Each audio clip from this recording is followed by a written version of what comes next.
Yeah, I love music college and so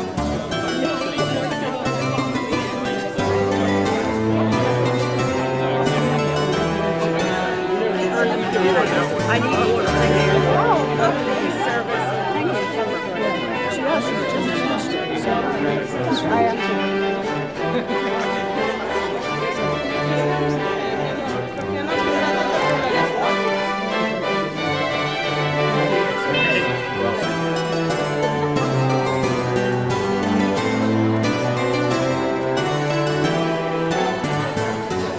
Oh, she truly was. And I know with everything else going on in her life, she definitely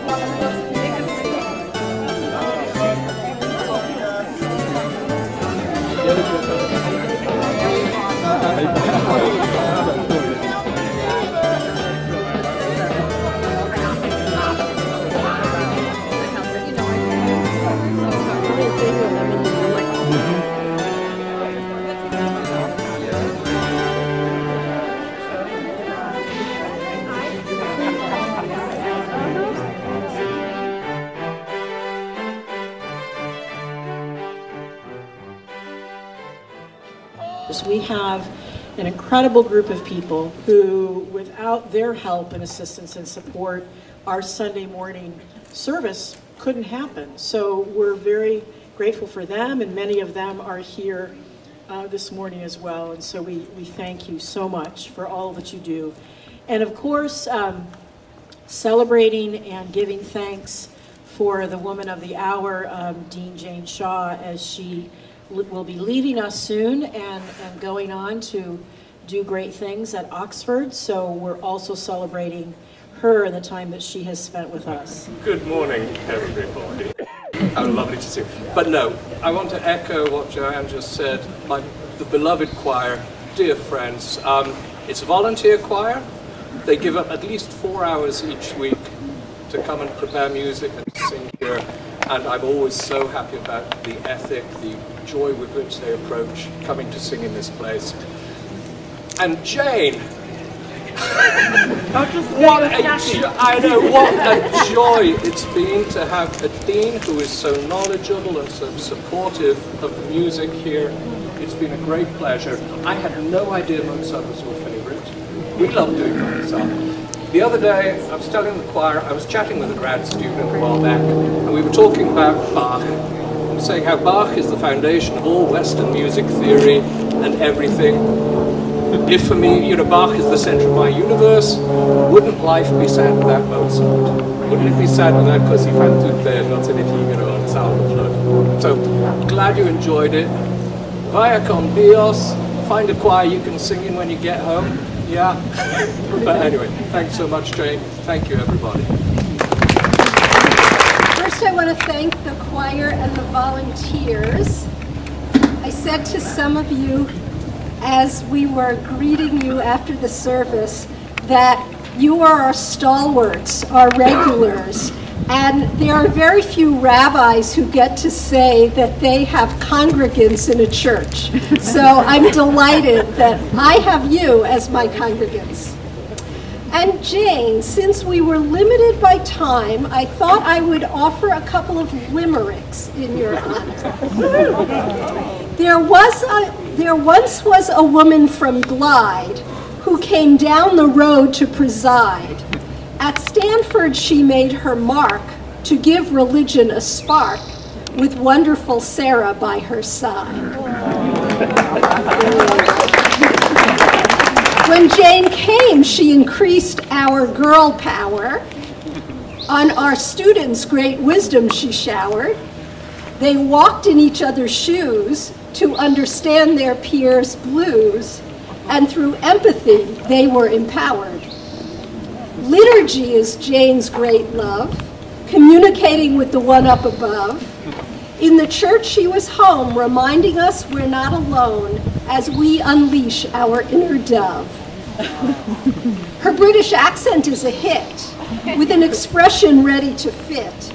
Bob's your uncle, she'll say, keeping us guessing that way, and teaching us new words like remit, Art is her special desire. At Cantor, she'll often inquire, what does that piece mean? Can you see the artist's dream? As she helps us to appreciate and admire. And now she'll return to Oxford, having graced us with many a word.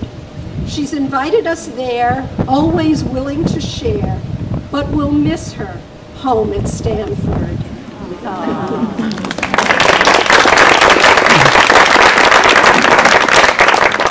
I feel I have gotten to know you not only as somebody who I work with and who is effectively my boss, but also as one of the most wonderful human beings in my life. And so, in your honor, I want to share with you what you bring, not just to my world, but to the world of the Office for Religious Life, to Stanford and the world beyond.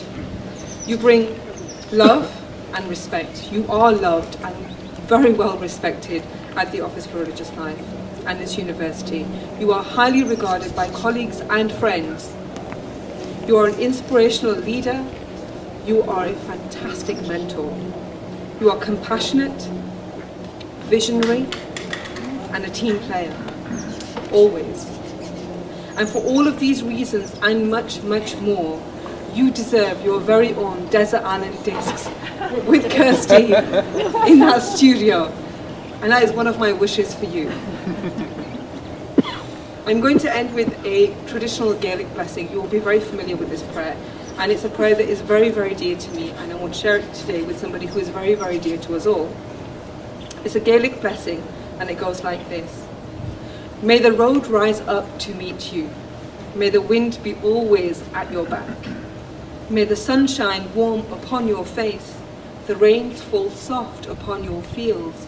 And until we meet again, may God hold you in the palm of his hand. Thank you, Jane. We have a few words from a special guest who has very kindly agreed to say a few words for you, Jane. Michael Kellogg. Michael, I know to you is a friend, is an amazing colleague as a university librarian, is a wonderful cook, I'm told, and a stalwart supporter of Memorial Church. Michael. So I thought it might be useful for all of us to understand the challenging role of being Dean of Religious Life at a secular university with many, many different religious faiths represented and hopefully practicing. I think we need to reflect a bit on Jane's work on that role and in that role, recognizing that she has brought new energy, stimulated us, prayed with us, prayed for us, and as you heard today, connected us to the literature of many faiths in her sermons, her wonderful sermons. So the first thing I recall is that Jane has had a marvelous effect on the office of religious life here at Stanford, straightening out various little gnarls and curlicues that happened to rise up in the days before her time. Something she did as Dean of Grace Cathedral before coming down here, that I think some of us know very well.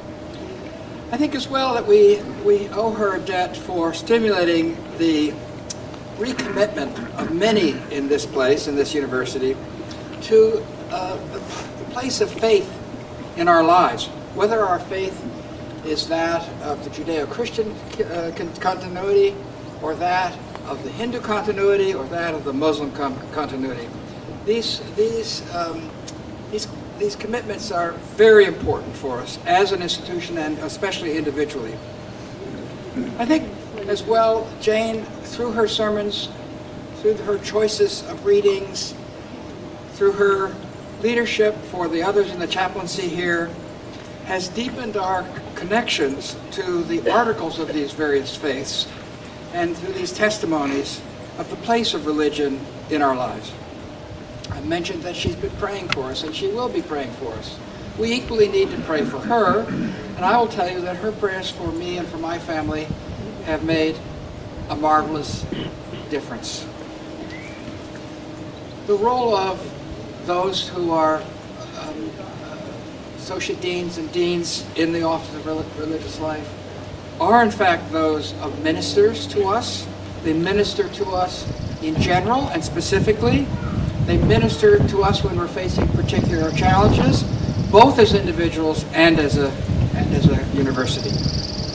Jane also has teaching in the Department of Religious Studies, and we should never ever forget that important contribution to the academic life of this place, and thus to the academic life in other places.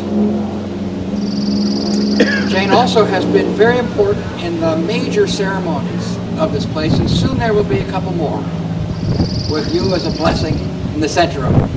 Of course, the baccalaureate ceremony and the various wonderful people she has brought here to lift our spirits, inform us, carry us forward, and that of praying at the beginning of the graduation ceremonies, reminding all of us the place of God and God's work in our lives.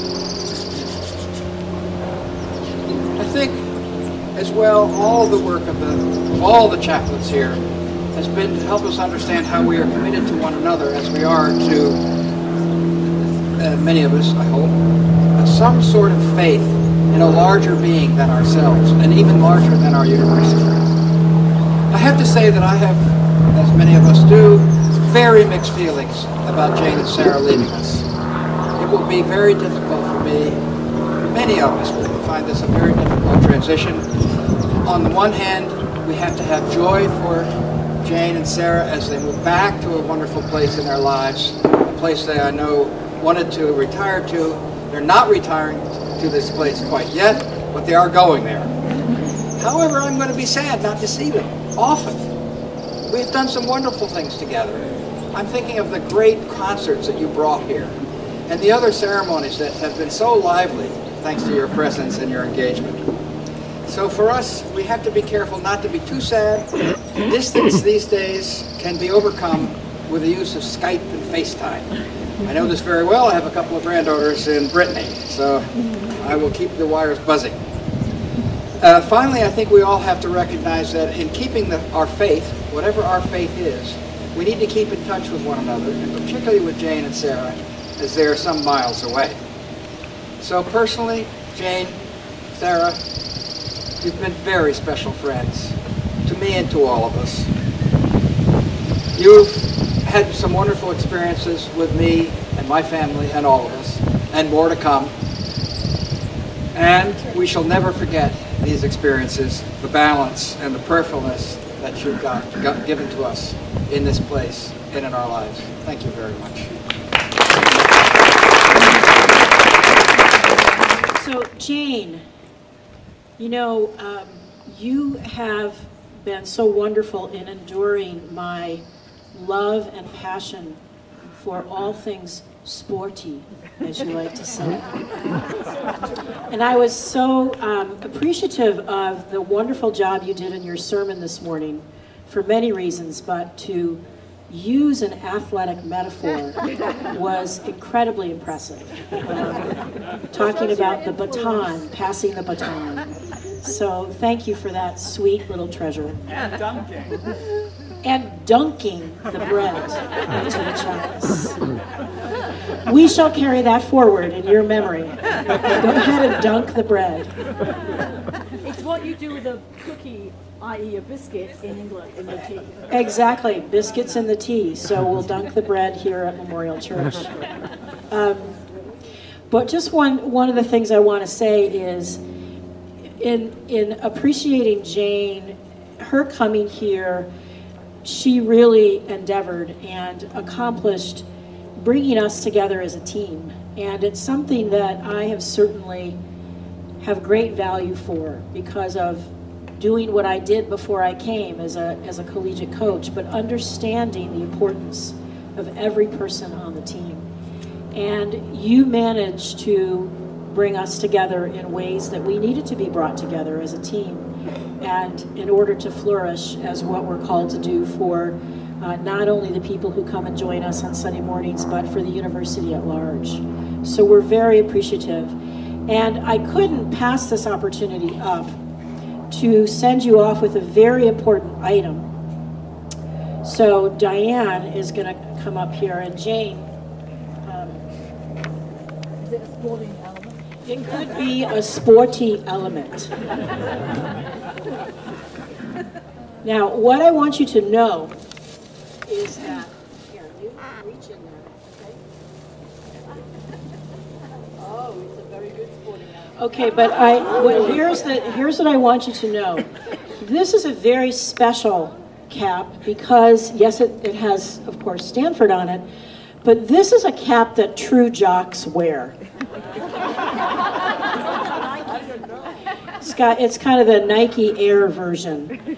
So I know that you've often wondered that you're not.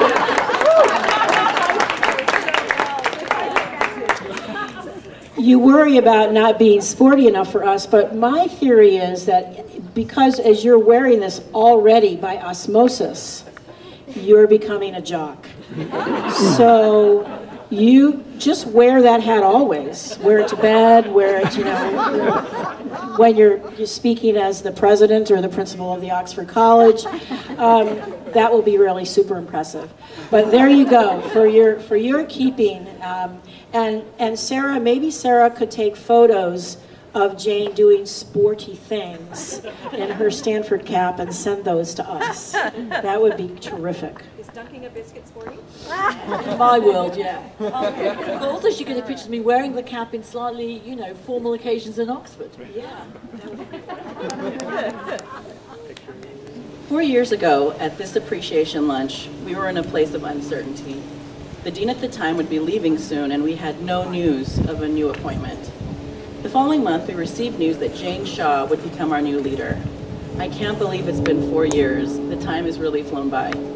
It's been quite the adventure. Being behind the scenes, while Jane's charisma, superb speaking and interviewing capabilities captivated audiences, has been an honor. Even with those star-studded moments with Oprah, RBG, Anna Devere Smith, and Memchu, it's the small moments that I'll remember most. Like when my English didn't match up with hers, when she used the word referee and I thought she meant the sports kind, not the person who gives a reference. And when you're struggling with a problem, she would make time for you to help you navigate through your doubts and hesitations and direct you to play to your strengths and improve upon your weaknesses. She is so good at connecting people and has encouraged her team, us, to reach out and do the same. This work has strengthened the role of the Office for Religious Life as a linchpin in such a siloed campus. Lastly, I will remember how she always has her team's back, going to bat for us time and time again. Thank you, Jane, for your hard work, your mentorship, and most of all, your friendship. We won't forget the impact you've made in your 4 years here.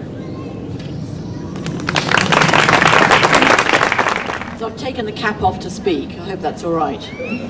But thank you for the very kind words, and thank you, all of you. I really appreciate the very warm way in which you've always welcomed me, and just been an amazing congregation and community. Thank you so much. I think on this occasion, I'm going to take the opportunity to thank the members of the staff here at the Office for Religious Life individually, because they don't always get thanked in public in that way, and I think it's really important they do. But before I do that, thank you, Mike, for your wonderful words and for 1,000,000 incredible meals. Mike is one of the best cooks on this campus, really. And so I look forward to you visiting Oxford and cooking for us. So, Associate Deans. Patricia, where are you? Patricia. Patricia has a wealth of experience, as you all know. She's been here for 22 years. She's a wonderfully solid person.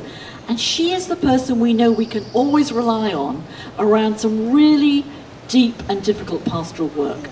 She runs our grief group.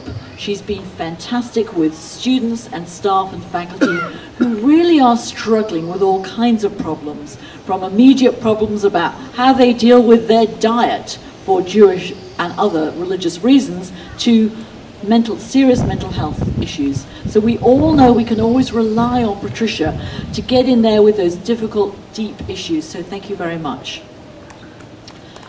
We can clap them each, yes.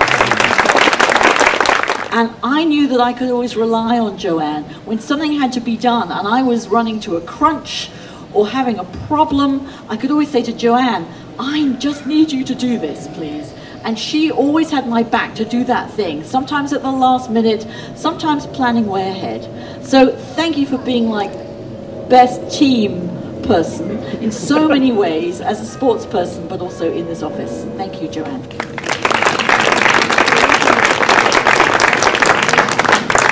Sugra is our newest Associate Dean, and I can't tell you what a difference she's made to this campus already. As I indicated in my sermon, Ramadan has been entirely within the academic quarter this year, and the kinds of things she has done to have the Muslim community celebrate that, honor that, and so many other things, so that we could be a part of it, has been incredible. So she also has this amazing ability to connect with people, and so make sure you connect with Sugra, and if you don't, she'll make sure she connects with you anyway. So you have made a big difference, partly to and for the Muslim community, but for the whole campus. And I think we all know that we struggled to appoint another Associate Dean, and then we found you, and we were like, thank you, God. So it's brilliant. Thank you.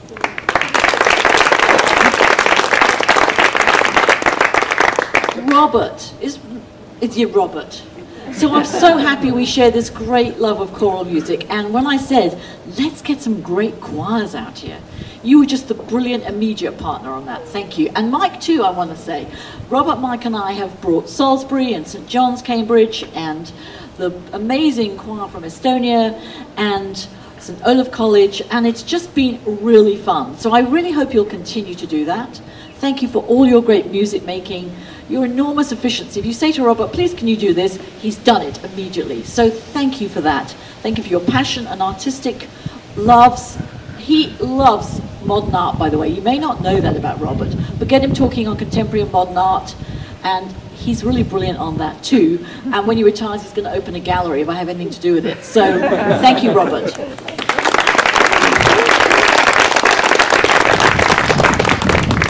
Diane, I think that you now have a career in public speaking. That was really good. So Diane prides herself on being the behind-the-scenes person, though we're going to now we know she can't just be behind the scenes, right? But I think Diane is truly the glue that holds the office together. We've had many changes for different reasons over these 4 years, and Diane was the person who frankly held us all together and always holds us all together. She's just brilliant at spotting any problem before it happens. She does things quietly and without any fuss, and you know it's going to get done. The reason so many of our wonderful events are so brilliant is truly because of Diane. She's just the best administrator I've ever encountered in my life, and she should go really far as that, but also now as a public speaker too. So thank you, Diane.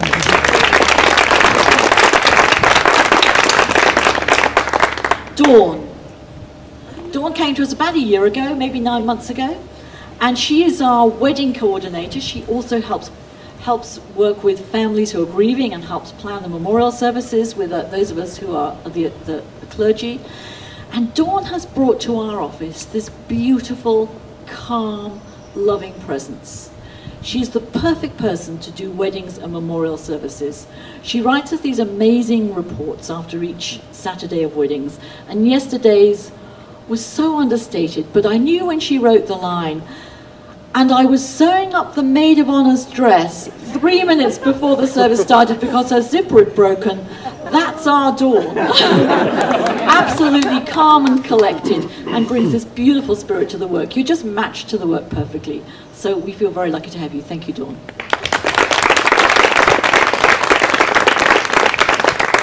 Two of our newest members of the team are Sarah, who's our event specialist, and John. Is John here? John Click? Great. So Sarah and John have joined us really recently. Sarah came from the Department of Religious Studies, so I knew when she came how good she was at all of this. And she is, as many of you have discovered, a person who does everything with the most winning smile and enormous goodwill. Sarah is just someone who brings this beautiful, again, another different, but a beautiful spirit to the office. She sits in the round room most of the time, and if you walk in, you'll just feel bathed in this beautiful welcome. So She is working with Diane on events, and she helped coordinate this. Well, I think you did actually do it. She did this beautiful reception. So we have to thank her for that too. Thank you, Sarah. John brings a wonderful sense of operations coordination, because you may or may not know, but he was working in the White House under President Obama. He left when Obama left. Amazing that, right? And so we were lucky to get him, and to know that we have someone coordinating operations who coordinated the trip of the Pope to the White House. So we're in safe hands. And he too sits in the round room, and he's always so courteous and polite, making wonderful connections with all the people who come in, whether it's a star of some kind or the person who's come to change the light bulb. John escorts them and is wonderful to them and polite to them. And so we're so grateful again for your spirit. Thank you so much, John. And Michael Hodgson. Michael, put your hand up, Michael. Don't be... Michael is our sound technician, and he is the most unflappable person in the world. We've had quite a lot of problems with our sound, as some of you have heard in recent weeks, and he has just fixed it without ever being asked to do it. He has come in, and he always goes the extra mile to make sure that our events sound perfect. You are so committed to us, Michael, and we really appreciate every single bit of work you do for the UPW, for concerts, for special events. Thank you for your amazing hard work, commitment, and can-do attitude. Thank you.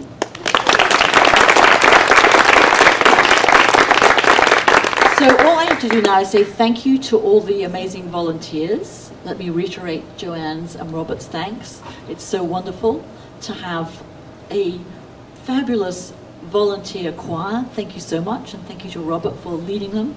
It's great to have people who so willingly help with communion and read and usher and just, you know, have a can-do attitude. So I think that's a thing I want to say. The team of staff and the team of volunteers here truly has a can-do attitude, and that is what makes them, us still for a little while, but them so successful. So I just want to thank you all so much. You have made my time here an enormous pleasure, fun, sometimes challenging, but that's been good. I'd love to have staff who say, you know, Jane, I don't think that's the right thing to do. That's good. Thank you for every time you've ever said that. It's really good. And thank you for all you've done to help extend the work over the whole campus. That was happening before, but I think we've made an effort, as Joanne said, as a team together to do that in a really coordinated way. And I think our impact is felt. So keep on doing it. You'll be fabulous. And as I've said before, I will be your greatest cheerleader from across the ocean. I'll be watching what you do. And I'm very, very proud of everything the staff here achieved. Thank you so much.